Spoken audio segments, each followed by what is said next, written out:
What's up, family? It is Caden with Urban Finance. I am here with Dr. Oluchi Immanuel, physician and wellness strategist.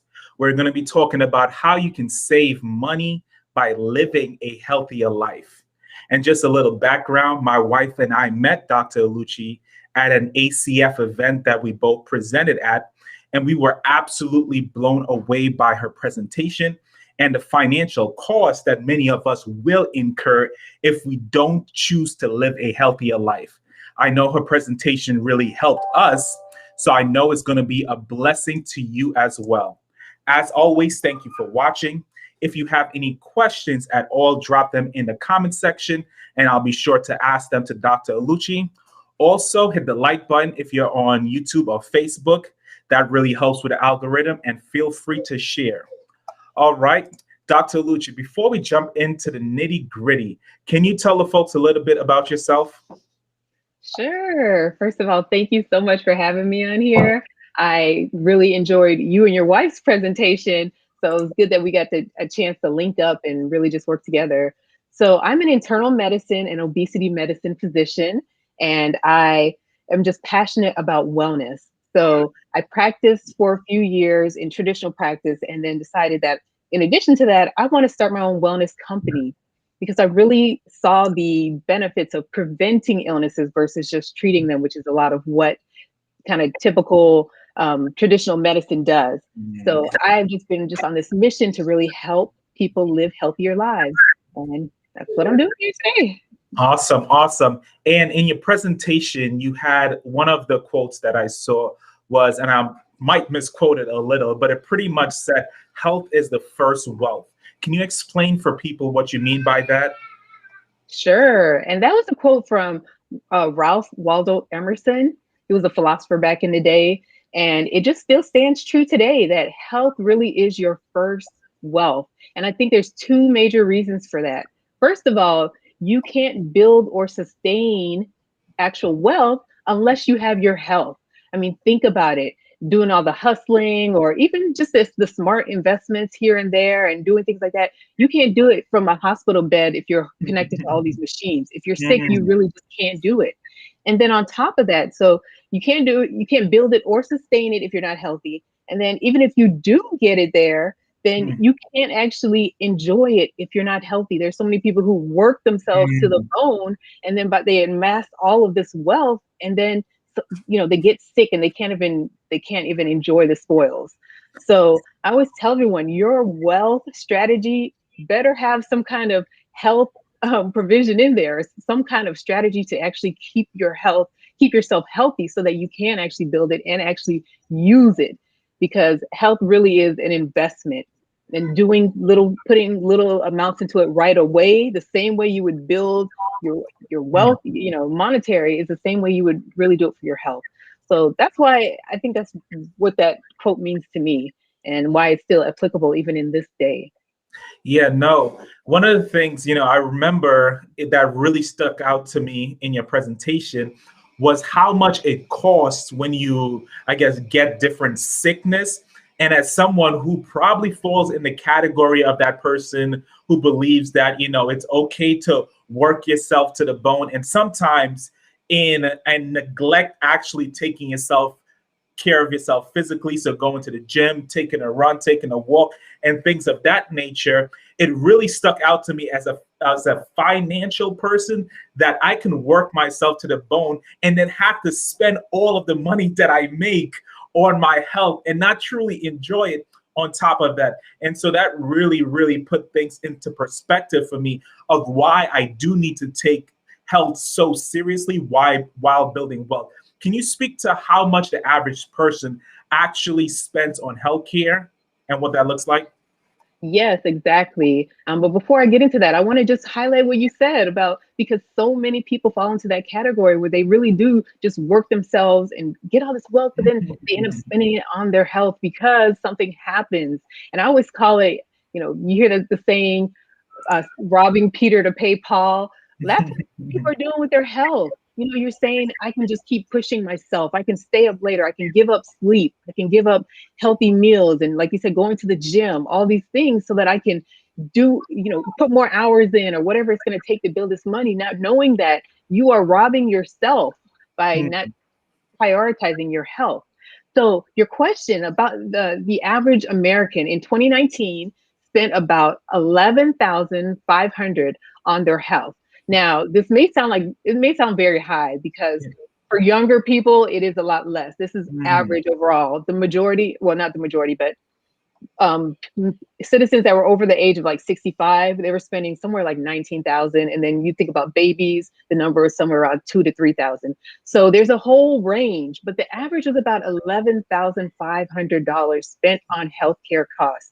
And this is things like hospital visits, clinic visits, prescription medications, um, any kind of like therapy, different support things, anything dealing with health fell into this category.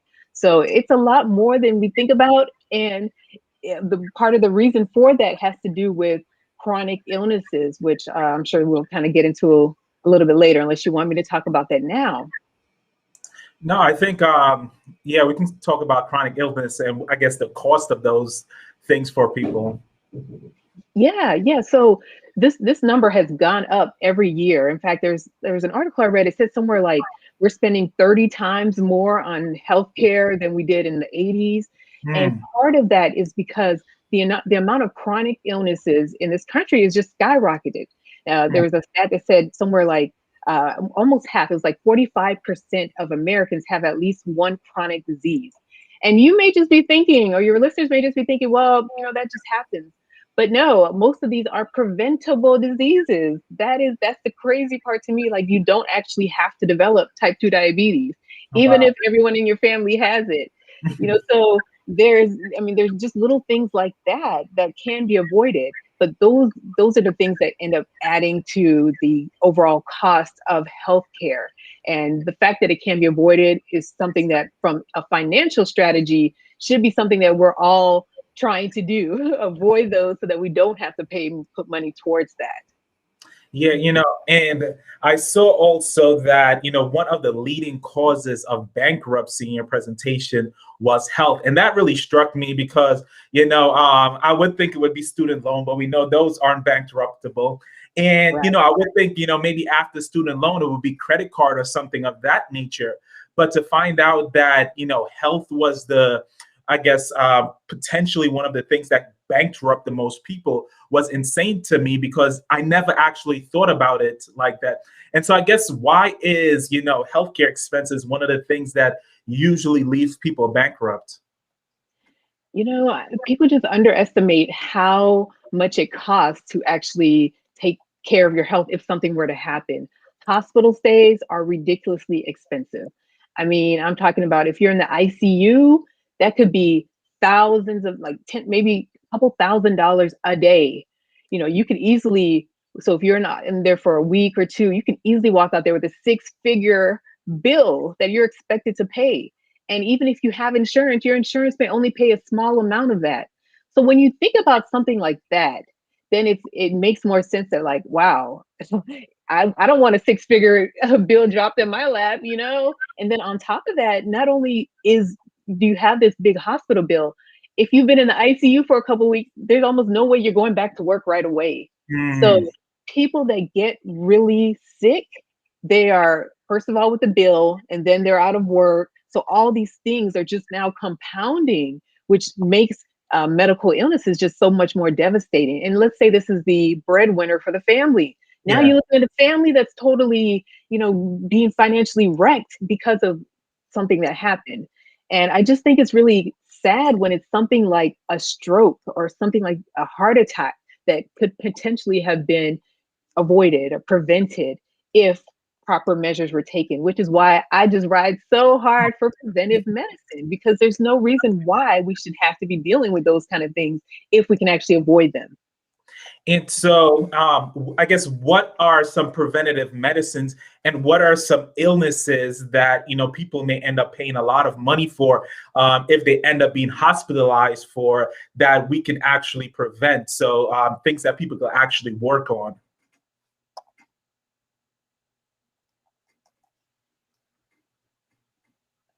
Uh-oh. So, sorry, I think my computer froze. I didn't hear your question. Okay. And so I was asking, what are some things that some potential illnesses and preventative Mhm. measures that people could actually work on in order to, one, live a healthier life, but two, not Mhm. to get hit with a medical bill down the road after saving, let's say, for retirement, or even as a relatively young person, which will strip away all of their savings. Yeah, well, a good example of that is heart disease. Heart disease is the number one killer in both men and women. And it's a Mhm. broad category. We're talking about things like heart attack to things like infections of the heart and other things. But heart attacks tend to be one of the big preventable diseases. And a lot of young people think, well, the majority of people, if you're going to have a heart attack, it's later on in life. I'll start worrying about that when I'm 40 or 50. But the problem is, you're going to have those same arteries that you have right now when you're 40 and 50. So you have to actively be working on them right now. Even though your, let's say, chances of having a heart attack right now are low, you can still develop. If you start developing plaque in your arteries at this time, it's only going to get worse, and it's just going to increase that chance of you developing the heart attack or whatever later on in life. So something like that can easily be avoided by instilling good habits now. I mentioned earlier that your health, you should look at health as an investment. What can I put into my health right now that's going to help me to live a long, healthy life that I can actually enjoy? You don't just want to get to the end of life kind of barely there. You want to actually be able to enjoy it. So what kind of things can you do right now? It's a great question. So I like to give what I call my 4 C's. So the first thing is checking your diet. This is a big one for most people, especially younger people, because we just feel like we can eat whatever and get away with it. So really being purposeful about what you're eating, paying attention to it, knowing that you have to do things like limit your carbohydrates and increase your fruits and vegetables. I always tell everyone, try and focus more on a whole diet. Eat things that come from the ground. Try and limit your processed foods because just in general, they're not that great for you. And then also just, I mean, look at your weight. I would say, not I would say, the statistics show us that about 70% of the population has overweight. So most of us have overweight. And that's an issue that can cause other things down the line. It increases your chances of heart disease. It increases your chances of diabetes and so many other preventable conditions. So working on your weight right now is a great way to decrease those chances of those diseases. So the first C was checking your diet. The Mhm. second C is challenging yourself to move every hour. And this is one that is so underrated. Nobody really pays attention to this, but inactivity is one of the leading causes of so many of these preventable diseases by itself. That means that if you don't have any other family history or no other reason that you should develop, let's say, heart disease, sitting for 8 hours a day automatically increases your risk by itself. So inactivity, challenging the C is challenging yourself to get up every single hour, especially those of you who are working at home. Move around, do a couple of jumping jacks, something, just move every single hour. The third one is committing to exercise. So movement and exercise are different because movement is just that making sure you're staying active, but exercise, the American Heart Association recommends 30 minutes of moderate exercise at least 5 days a week. So really committing to, and you don't have to go to the gym. YouTube has so many free exercise programs. You can find them all over. So commit to doing at least 30 minutes of exercise at least 5 days a week. And then the next one is, what do I do? So I said, challenge, check your diet, commit to exercise, challenge yourself to move, commit to exercise, and then choose rest. So Mhm. another one that's completely undervalued. We need our sleep. For some reason, we don't think that we can just get away with whatever we have and just run on empty. But so many processes actually happen while we are sleeping. So if you can't continuously only get 4 or 5 hours of sleep, you're depriving your body of a lot of these processes. And these are things like clearing out the plaque in your brain so that your Mhm. brain can stay healthy. They're finding links to things like Alzheimer's and different kinds of dementias from people being sleep deprived. And then on top of that, it increases your risk of gaining weight, makes you hungrier, increases the hunger hormone. So sleep is just so vital, and it's something that we just take for granted. So definitely making sure that you choose sleep is that fourth C that can really help us to improve our health and just prevent these diseases down the line. Awesome, awesome. Thank you for those four C's. No, I think that that is so important. Quick shout out to Alex from Brooklyn. She said hi from Brooklyn. Shout out to Wayne. And if you're now tuning in, I am here with Dr. Oluchi, and we're talking about how you can save money by living a healthier life and how to live a healthier life, because not only it will save you money, but it will enhance the type of life that you would be able to live. And so if you have any questions at all, feel free to drop them in the comment section, and I'll be sure to ask them to Dr. Oluchi. And so one of the things that you were talking about is that sleep aspect. I know so many people, and as well as 50 Cent has a book that is called Hustle Harder, Hustle Smarter. And one of the things he mentioned in the book is that, most of the really rich, so like the billionaires and things that, he knows, are people who you would think do not prioritize sleep, but there are people who actually believe in prioritizing sleep. And he said he has always had the mindset of, I'll sleep when I die type of thing. But it's coming to understand more and more that he needs to make that, or learn how to make that, a priority in his life. But whether you're in that, so when you're in that grind mode, though, it is very hard to make sleep a priority. I would say even last night, I was working very late on various projects, all up to midnight, 1 o'clock, and things of that nature. And it's because we have that, I need to hustle while I'm young mentality, when that can potentially kill us. I guess, what are your recommendations for people who feel like they have to be hustling all the time to, make it to that next level of success, whatever that looks like for them? How do you, convince someone to choose rest when they see like, okay, I'm not where I want to be in life necessarily? Yeah, I think that's a good point. And it's something that I struggle with personally too, because I have that mindset. I'm just like, I got to keep going. And I'm actually more productive at nighttime. I mean, the kids are finally asleep and like I can actually concentrate, but I'm learning to be more disciplined.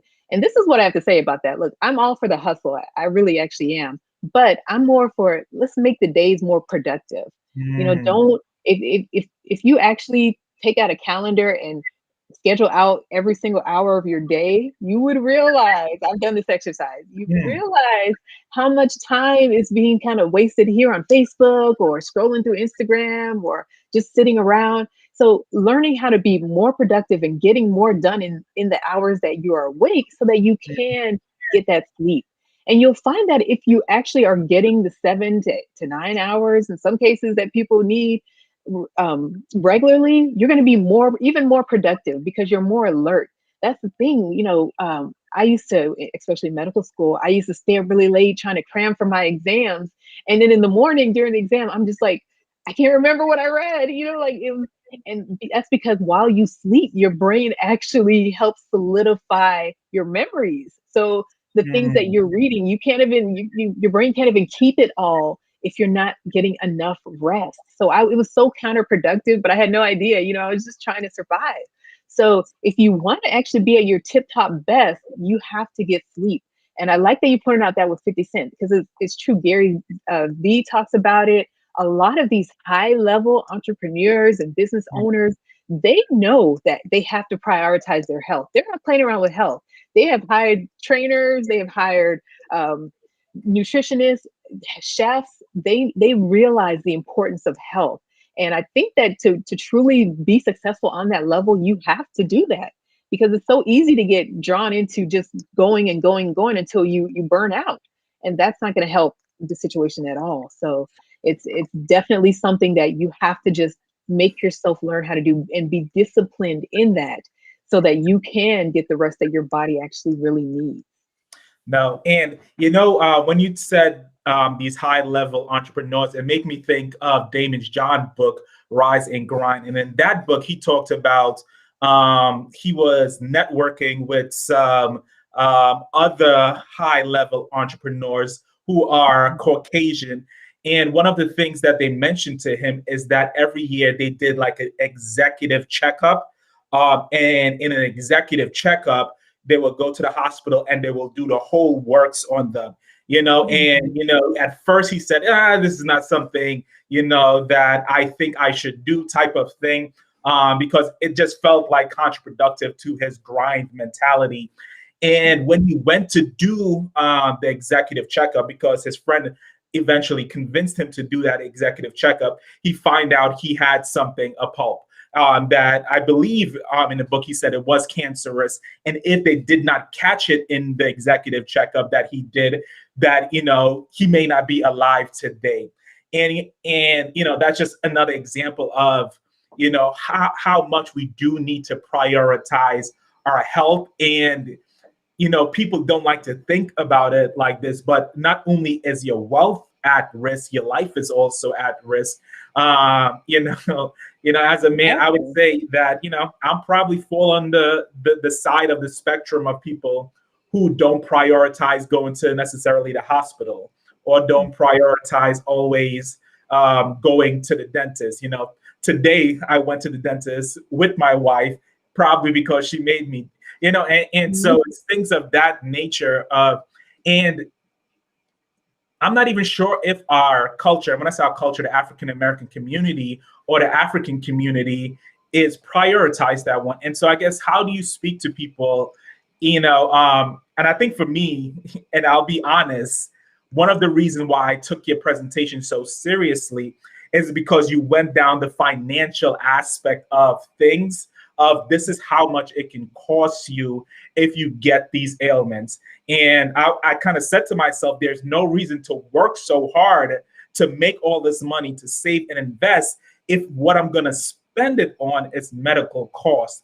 And I guess, not everyone thinks like me, but what are some other things that people may have in their mind that will allow them to not prioritize their health, and that you may be able to say to them that, will help to motivate them, like that helped to motivate me? Yeah, I think that's a great question. And I wanted to just jump back to one thing you said about Damon John, because that's the world I came from. Actually, I when I was working in the clinic full time, I was doing executive physicals. So I was seeing these CEOs of these large companies, with, I don't know, thousands of employees coming because they value their health. And we would run through everything and we would talk about how they can stay at the top of their health. So, Mm. I'm so I saw the value in that. And that's why I talk about it so much, because everybody should be doing that. It's not just the people who are running these large companies. All of us should be going to the doctor so that we can see where we are and what we can do about our health. Things like, you mentioned the polyp. I haven't read the book, but colon cancer is largely preventable.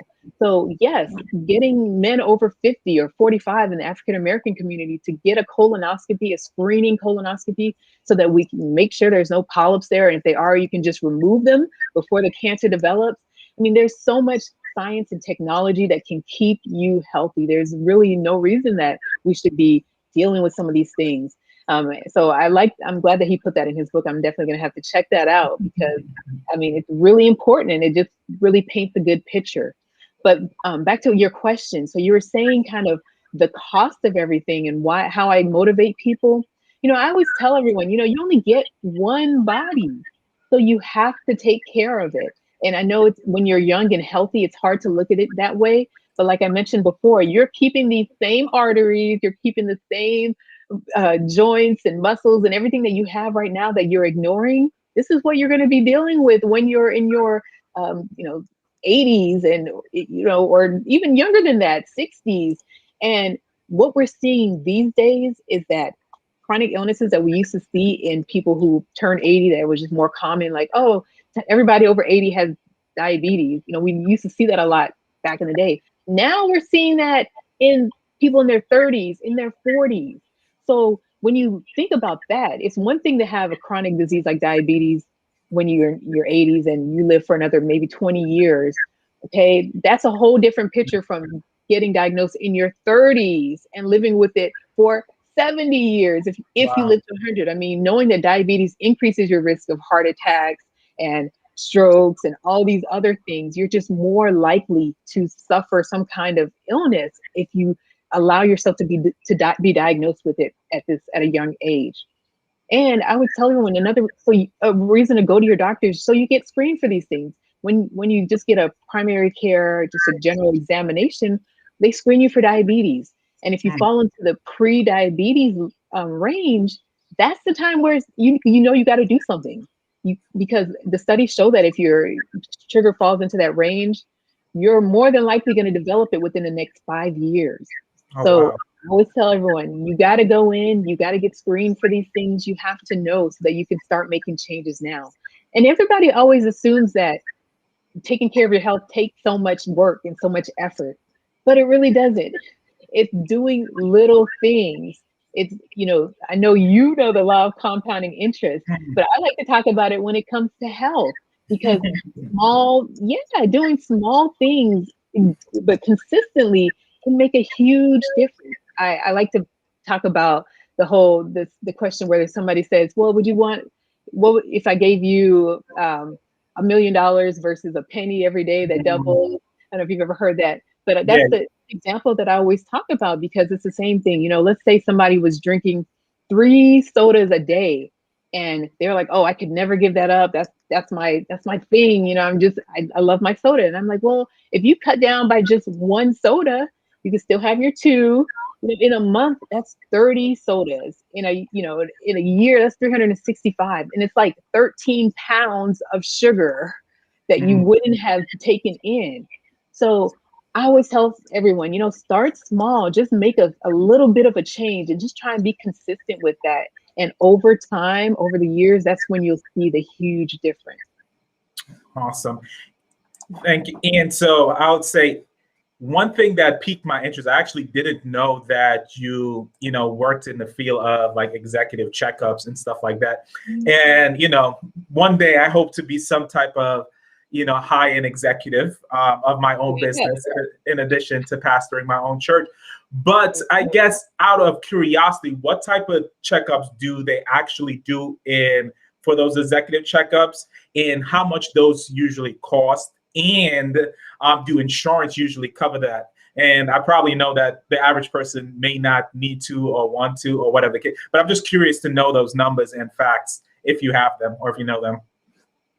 Yeah, sure. So I don't know the exact amount that it costs. I can like ballpark, but I think it was part of like their employee benefits package.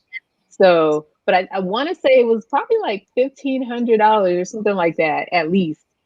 So yeah, the average person may not be able to afford that because it was yearly and just for one exam. But I will tell you this, we didn't do that much more than a typical yearly checkup that you would do at your primary care doctor's office. I mean, we would check their labs, so screen them for diabetes, check their blood counts, look at their cholesterol, and then the bigger part of it was just a physical exam, which is the same thing your primary care doctor does, but really just talking to the person. That was the part that I really enjoyed about it. We actually got to sit down and say, let's come up with a plan on how we can help you hit your goals. Like I would say, you're this amount overweight. So we need to work on getting your weight down, or we need to get your cholesterol down. These are some of the things that you can do to change that. So it was a lot more counseling. And I think that's the part that's missing in traditional medicine. It's a lot of, okay, let's do your checkup, everything. Here are your results. You need to go lose weight, go eat better. But Mm. it's not really the practical of like, how do I do that? How can Yeah. I start eating better? What kind of exercise do I actually need to do and how often? So it's not enough of the counseling part. So that's why I always kind of recommend people to do your own research, read up on it. And these days, there's so many YouTube videos from doctors and nutritionists and experts on these subjects so you can learn more about it, or you can work with somebody directly. There are people with coaching programs. I actually have a coaching program. There are boot camps, whatever it's going to take to actually get you to commit to something and stick to it is what you should do.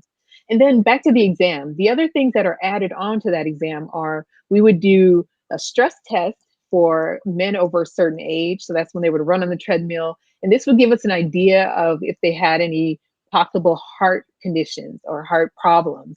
And this is something that's not usually screening. Usually you wouldn't get a stress test unless you're having chest pain or some other kind of symptoms. You go see a cardiologist and they're like, well, let's check this. So, but we did that as screening.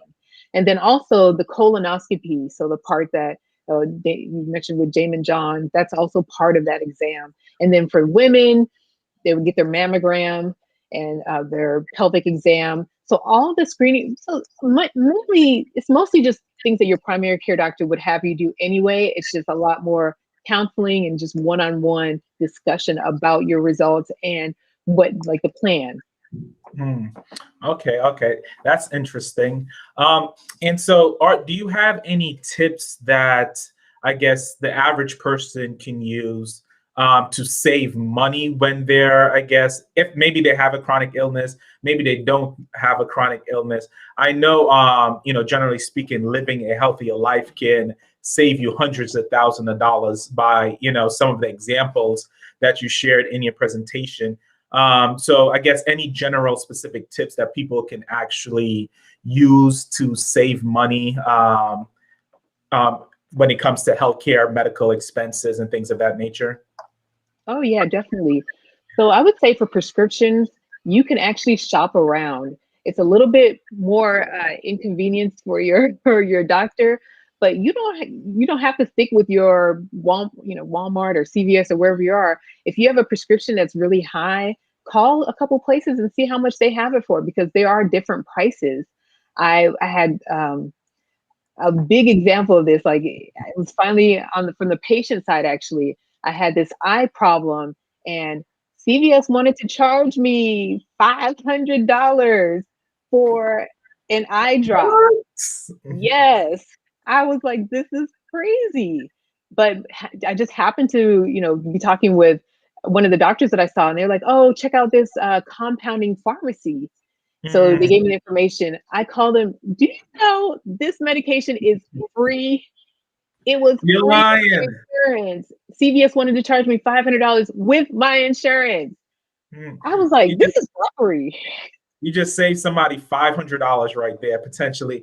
I Yeah, mean, I didn't know, and I think those are some things, and that, like you said, it might be a little more inconvenient for your doctor. And we know people in most professions don't share a lot of the stuff that are usually very inconvenient for them. I think that's insane. I've never actually thought to shop around for any of my prescriptions. It just always seemed like, wherever they usually ask you where's your primarily one or the ones closest to your resident, and then you just go there. I didn't know that you kind of had the option to shop around, because $500 is a lot of money for an individual. yeah. And so I think that that's a really good tip and suggestion there. I And then guess. I just want to say one other quick one. Make sure everybody should have the app Good RX, because that one Mm, is it's something you download on your phone, and you can put in your whatever the prescription is there, the medication that you're on, and it can tell you the pharmacies different prices. So it's mm. really convenient, and you can actually get coupons from there. So like, it can be, they might tell you $20 off at CVS, and they'll have the coupon right there, and you just show them the coupon and you get your $20 off. So that's another good one to have. No, that's perfect. That's perfect, because if you follow my channel, or even one of my recent conversations with my wife, I'm a relatively frugal person, and that is because I understand the power of compound interest. When you look at it, the $20 here and $20 there, most people think of it as $40, but I always get on my calculator and see what that compounds to in 20 or 30 years, because that's how I think about finances. And so, Mhm. those suggestions of things that can save someone $20 here and $20 there, or even on the bigger end, the $500, but those $20 savings over each year, the money compounds to degrees that people really don't understand. And so anything you can do to decrease, whether it's your medical bills and things of that nature, you should try to take full advantage of it, because it makes a difference financially for you and for your children and for whatever succeeding generations that come after that. So thank you again for that suggestion. I'll just ask, do you have any other additional tips, even if you used to save $1 somehow? I don't know. but just general things that people can do to save on medical expenses, including, I don't know if you do like natural alternatives and things like that, but anything from that area. Those are probably my biggest ones. I would say that you can, well, those are the ones I know that are guaranteed, like really, really good. There's probably a few other things, like, avoid ambulance if you can drive somebody, but you want to be careful with that. Like if somebody's really, really sick, Yeah. but they're not that sick, just drive them, because the ambulance cost is like $1,000. It's just another kind of ridiculous thing. So if you can drive somebody instead of calling, but you want to be safe when you're doing things like that. No.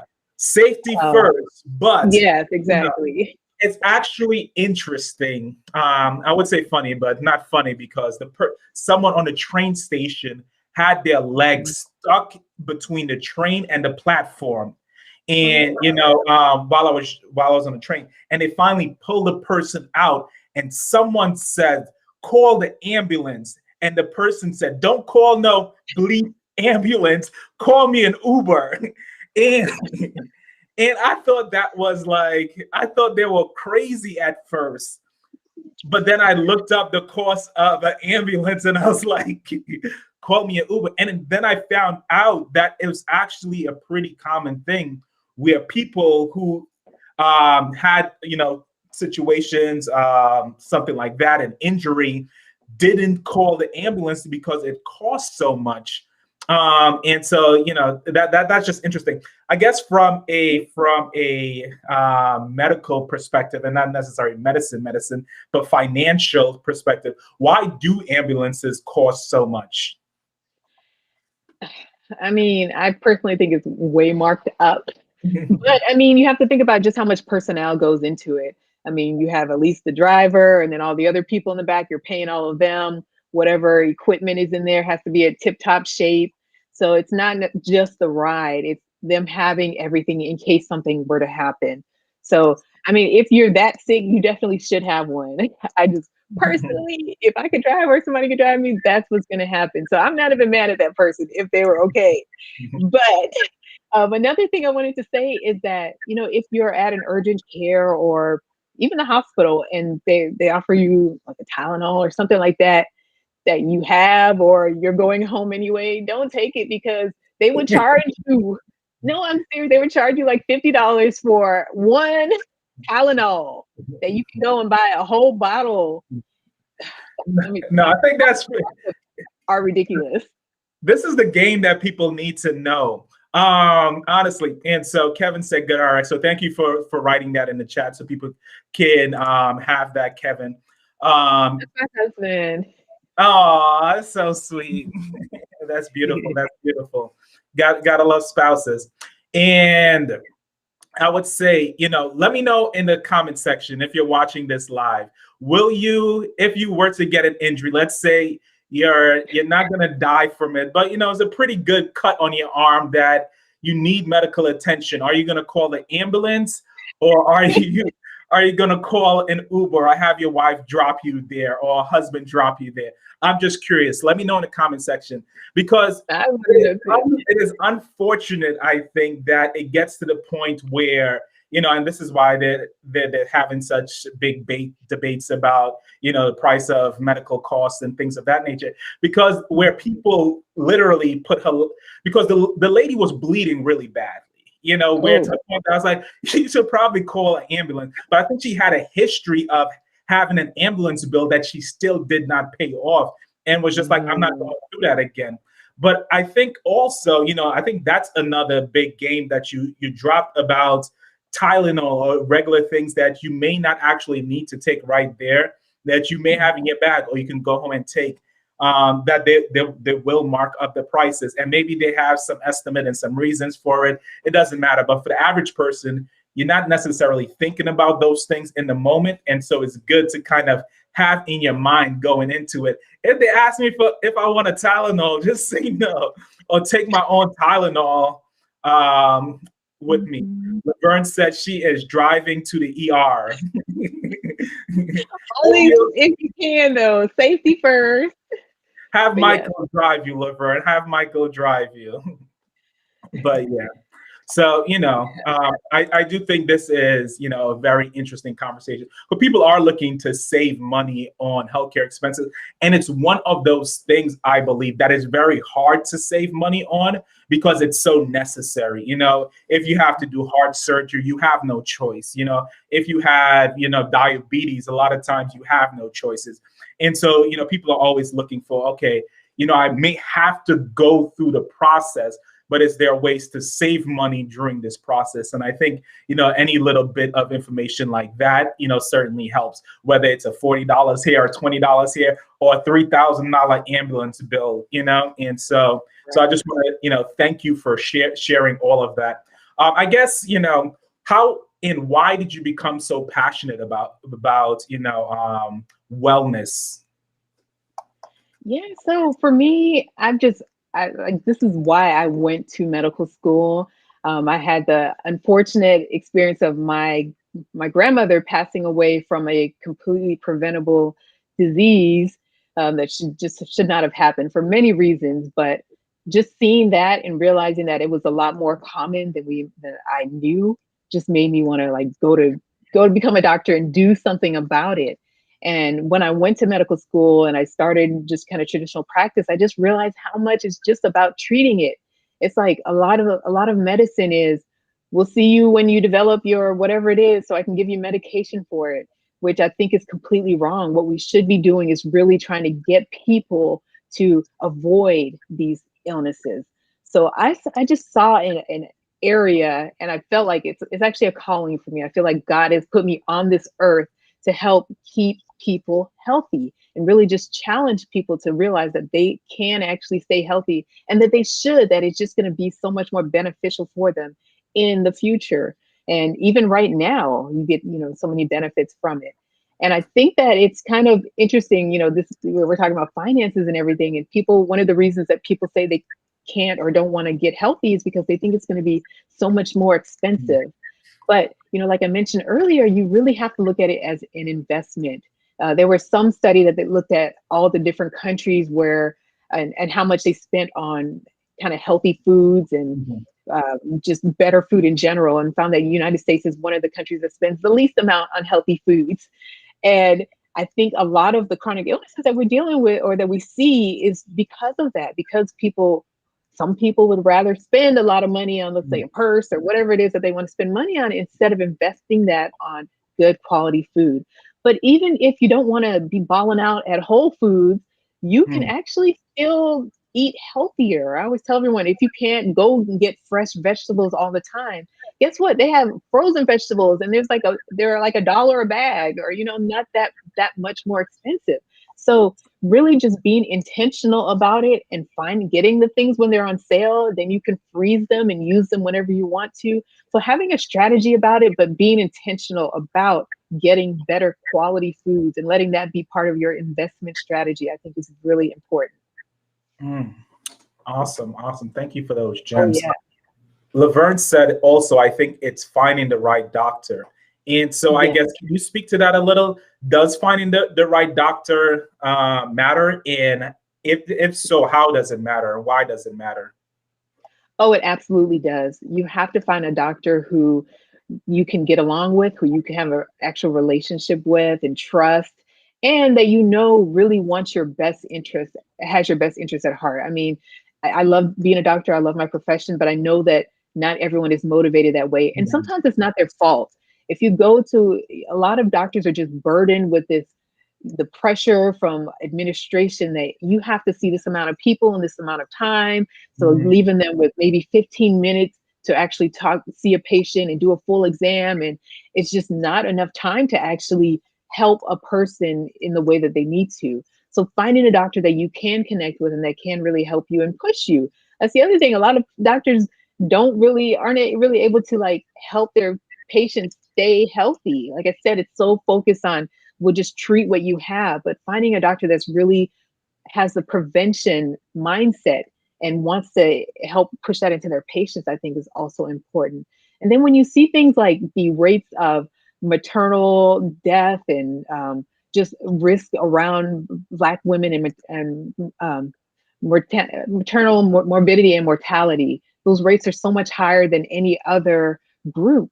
So I think that especially if you're a pregnant woman, you have to find a doctor that you can really trust. And if that, I would say just a little, I'm probably a little biased, but find someone who looks like you if possible. But if not, find someone that you can trust, who you really know is looking out for you, because you need that advocate. You need someone to make sure that you're okay, because these numbers are not lying. Like, something is going on, and it's something that every person should really be aware of and really take that into consideration. No, and it's so true. And Laverne says, thank you for understanding. Mhm. And that's something that was really big for us when Christina was having our first child, was finding the right doctors and the right hospital as well. Because one of the things we were looking at, the percentages of C-sections in a particular hospital.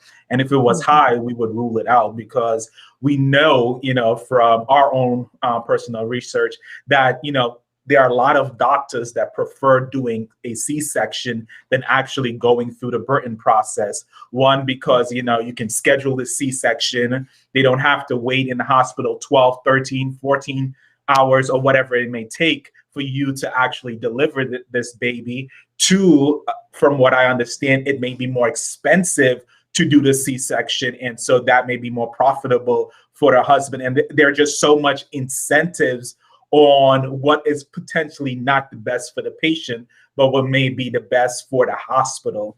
And so, you really have to find someone that understands you. And, a lot of the times, and I'll be frank about it, for me, it has been people that look like me. Every now and then, that's not the case. But, a lot of times it has been people that look like us, because they also understand, that what a Black woman may be going through, and how they do have higher rates of just about everything when it comes to, giving birth and things of that nature. And so thank you so much for the gems about, the financial piece, the health piece, and really bringing it all together.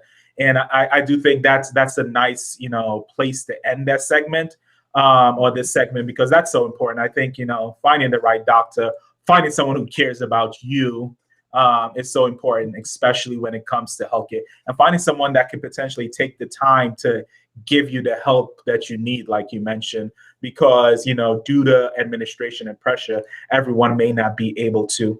I guess, how can people, find out more about you? How can people best support you? And anyone you would like to shout out? Yeah, hello, and shout out to my lovely husband, Kevin Emmanuel, who I know is watching. You would actually get along really well with him, because he counts every penny too. He's one of the ones that'll have us driving 5 miles to go to the cheaper gas station. I hear But you, Kevin. I'm sure, yeah, you guys would get along fine. And I just want to thank you again for having me on here. I've really enjoyed this. Like I said, this is my passion. This is my purpose, just really to inspire people. So I hope I'm leaving here having inspired your listeners, just to know that they can and they should really start paying attention to their health and doing the small things right now that they're going to be, their body will appreciate them for, even in the future, now and in the future. So if anyone wants to find out more about me, you can look me up on Instagram at Dr. Oluchi MD. That's at DROLUCHIMD. I'm also on Facebook, and you can go to my website, www.drluchimd.com, if anybody's interested. And I also have a book on Amazon called Worship and Wellness. This book particularly talks about the spiritual connection between taking care of your body and just seeing it as a way to really honor and worship God. So if you're interested, you can check that out. It's on Amazon. And the book is called Worship and Wellness: The Discovery. So thank you Awesome. again. Thank you. Thank you again, Dr. Oluchi Immanuel. It was really a joy to have you on the show. And I'll definitely buy your book for my wife. I think it's something that she will truly, truly enjoy. So, and if you're watching this video, I will be putting the link for the book as well, and some of Dr. Oluchi's information on YouTube in the description section. So feel free to check there for that information. Thank you for everyone that watched this video. Thank you for my regulars like Laverne. I truly appreciate you guys just taking the time to, tune in usually every Thursday around 7 p.m. for the live broadcast. My mom and my wife who's always watching as well, if she's not putting the baby to sleep and he is giving a lot of problems. You know how that life is. Well, again, thank you everyone for tuning in. God bless y'all and continue to live your best life. Bye.